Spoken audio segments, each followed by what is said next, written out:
Nandito kami sa isang lugar, no? Medyo ito na to ang dulo, mga kabayan, no? Napakaganda dito, mga kabayan, no? View natin, ayan, no? Maganda yung mga iceberg dito. Ito na lang yung naiwan. Malalaki nga, mga kabayan. Tama ko na. Ito, oh. Hindi basta-basta yung sakay nito, mga kabayan. Ayan po siya. So, sino po ang kabisado dyan? Yung mga seaman. Vancouver. Meron silang Panama. Naabot sila dito sa Nook City pala. Hello po, mga kabayan. Ngayon, nandito kami ng aking anak at asawa, mga kabayan, sa isang lugar. Ayan po, napakaganda dito. Ipakita ko sa inyo dito yung view. Ayan, yung oras natin ngayon ay alas 8 ng gabi. Ayan, napakaliwanag pa rin. Mayroong mga iceberg dun sa no, pupuntahan natin. Ito po yung view natin, mga kabayan. Ito po yung Nook City, Greenland. Napakaganda po dito kapag summer. Tirik na tirik yung araw natin. Yung temperature natin ay nasa 8 degrees Celsius. So napakaganda para sa amin dito pag ganito. Kahit hindi na makapal yung suot mo, pero mag-jacket ka pa rin. So ito po yung mga bahay dito. Napakatahimik, mga kabayan, no? Ayan po, makukulay po yung mga bahay dito. Ayan. So yung mga damo dito, mga kabayan, no? Medyo na-green na siya. Wala talaga makikitang kahoy dito. Ayun, mga kabayan, nakikita nyo yung green na yan, yung parang bahay. Yan yung sahuna ba yung tawag niya, mga kabayan? Magpainit sila tapos maligo sila sa dagat.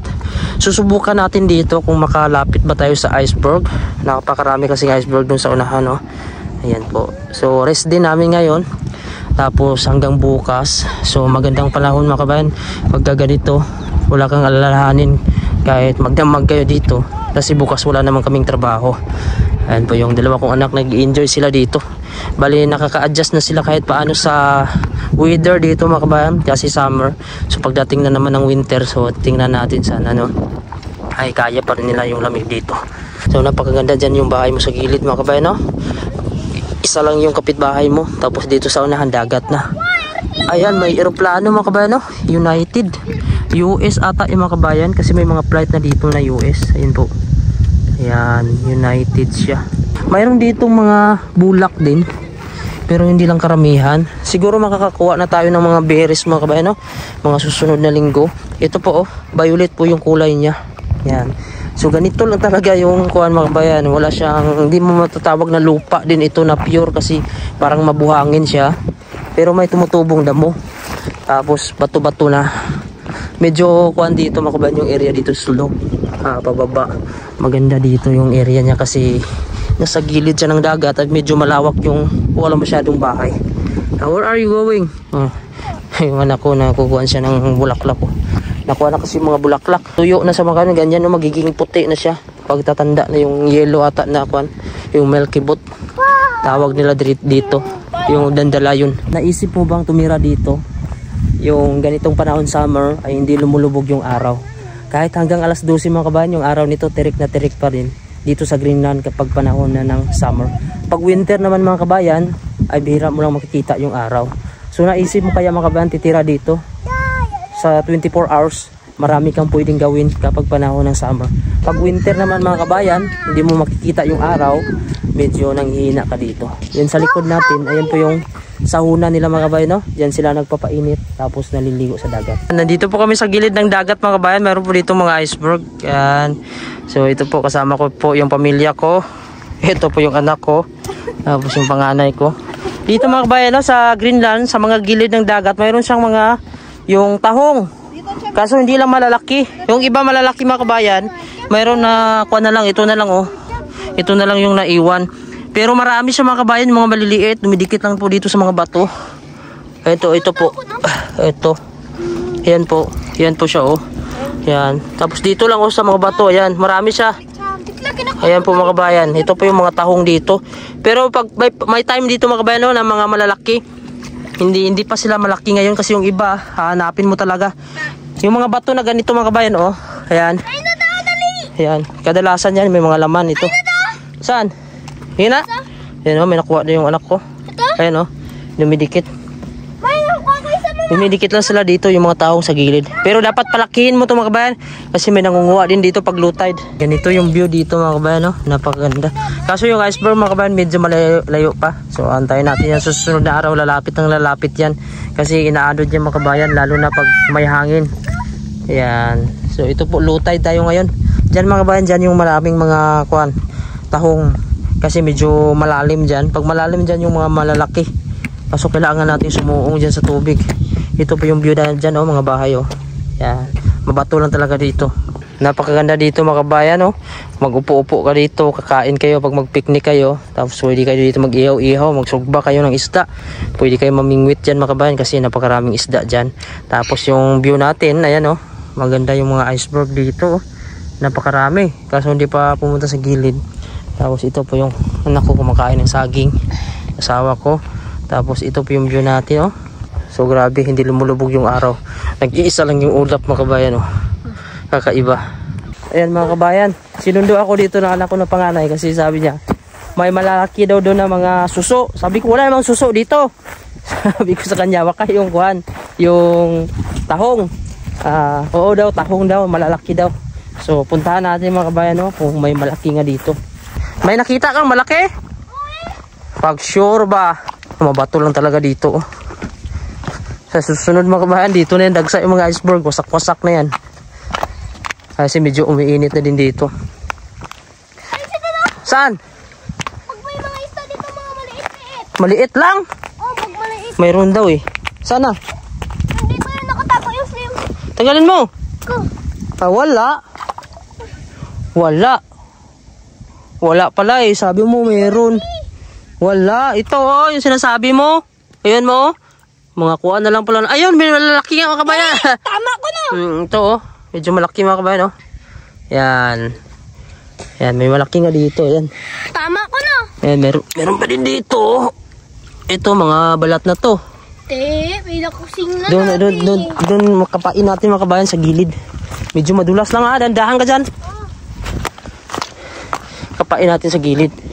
Kasi dito kasi mga kabayan, meron talaga malalaki dito. Pero hindi ko lang alam kung saan banda.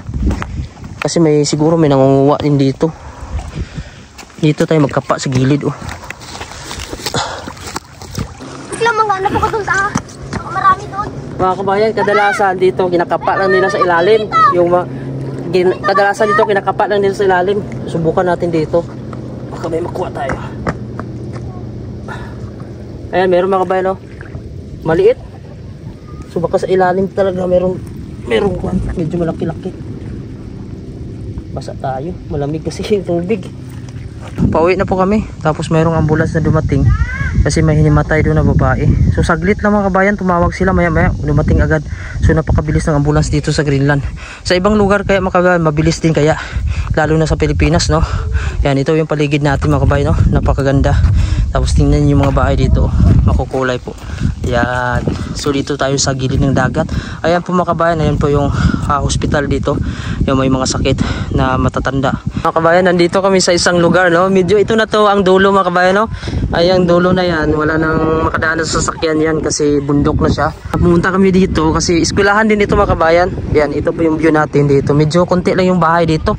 Pero yung mga bahay dito, matataas, mga building.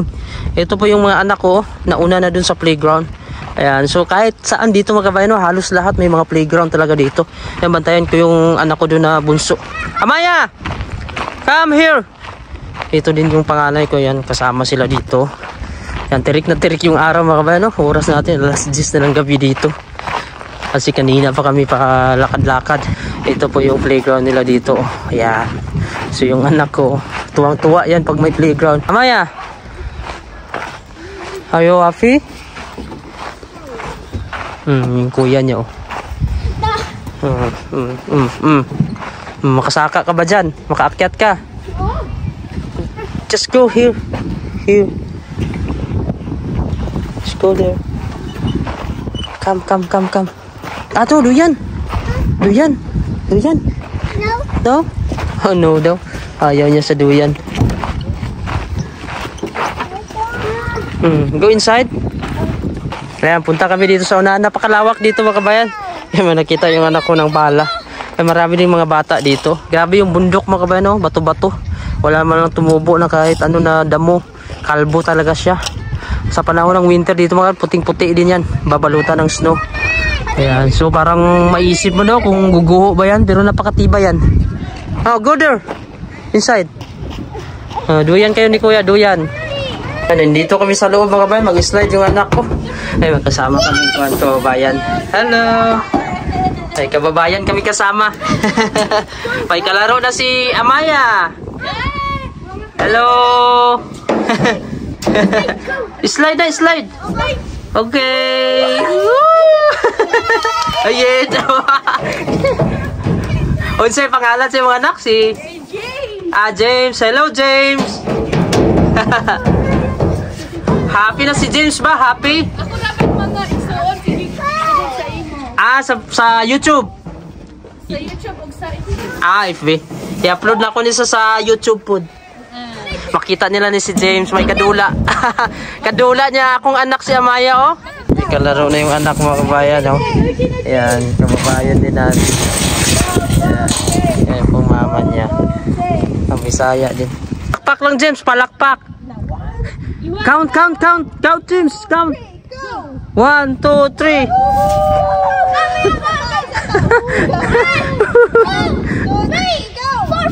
Go, Amaya. Go. Napakatahimik talaga. Wala ka na ibang makikita dito kasi may boundary na, oh, yung bundok. Tapos dito, oh, may mga parang mga bulak mga ba? O yung cotton. Ito po siya, oh, parang cotton siya. Ayan, oh. Ayan. So marami dito mga puti. Ayan. Napakarami doon sa unahan, oh.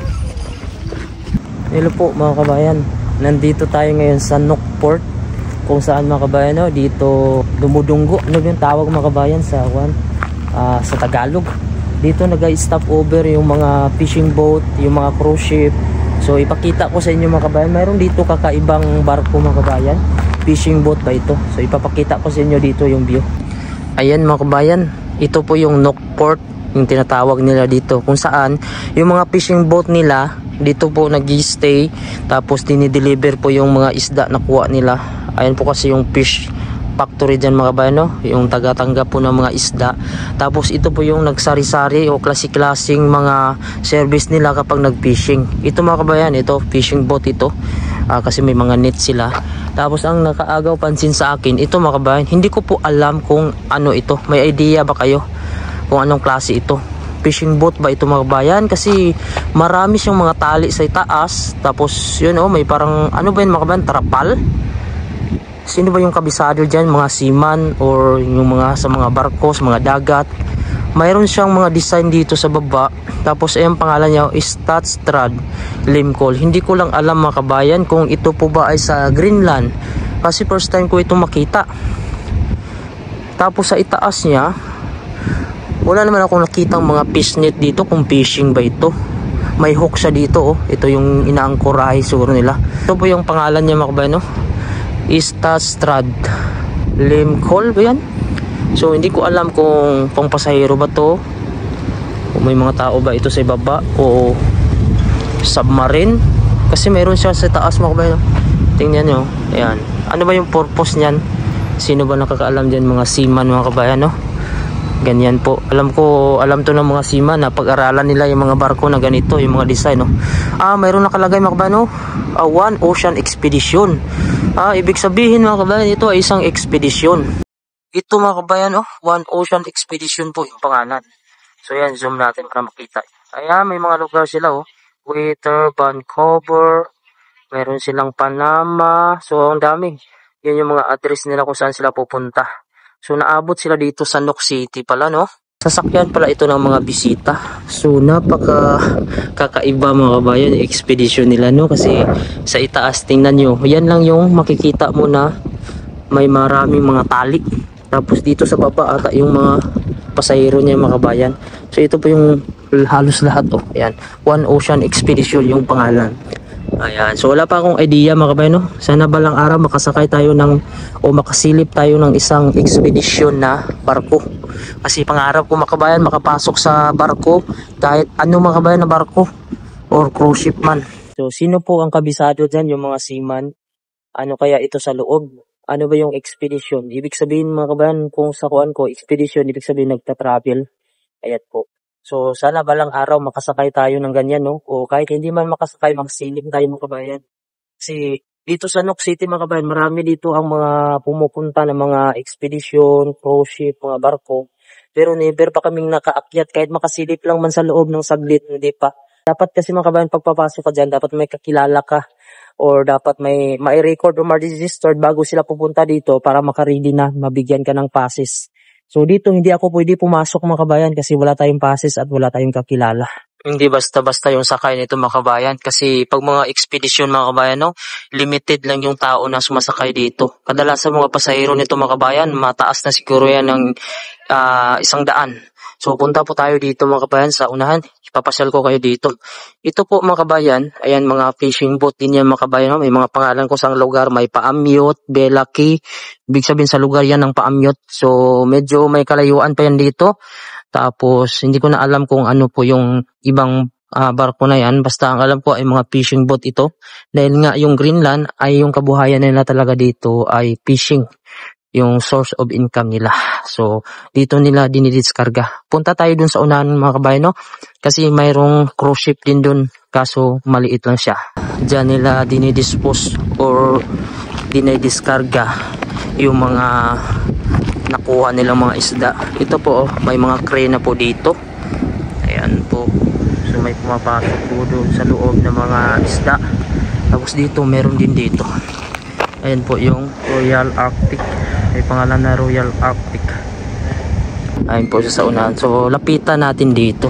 Madalas kasi dito mga kabayan, no, pag pumupunta kasi ako dito, yung mga lalaking cruise ship yung pinupuntahan ko.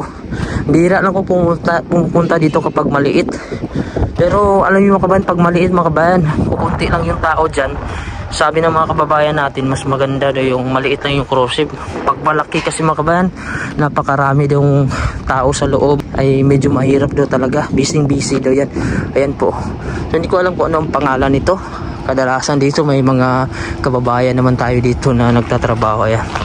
Medyo hindi lang siya kalakihan sa mga dating nakita natin, yung mga Norwegian, yung malalaki, Costa Fabulosa. Yun yung mga malaki. Ayan po, pangalan, no, Seabourn Venture. Ayan. So hindi ko lang alam kung mas mura ba yung malalaking cruise ship kasi maraming tao or mas mahal. Depende po. Ito po. Ayan. So napakaganda yung design ng cruise ship na ito mga kabayan, no? Yung color niya, parang bago pa siya. So hindi ko alam kung ilan yung sakay nito. Siguro estimate ko nito mga kabayan, baka wala lang siguro sa 500 ito. Kasi hindi naman kalakihan na cruise ship ito. Ganito lang kalaki yung cruise ship na ito mga kabayan, no? Maliit lang siya, hindi kagaya yung dati na mga Norwegian, napakalaki. Tapos dito sa unahan natin, ayan po, mayroong iceberg doon, no? Ayan. I-zoom natin sa may bubong. Tingnan nyo, napakaraming ibon. So isa lang ibig sabihin mga kabayan, kapag maraming ibon, maraming isda. Kasi yung tinutuntungan nila mga kabayan, yan po yung fish factory. Diyan po nililinis yung mga isda. At syempre mga kabayan, mayroong mga ulo yan minsan sa labas. Kaya yan yung kinakain ng mga ibon. Ito po yung fish factory dito mga kabayan, no? Kung saan po, diyan po dinideliver yung mga kahon-kahon ng mga isda. Ayan po dito yung Port Sanok.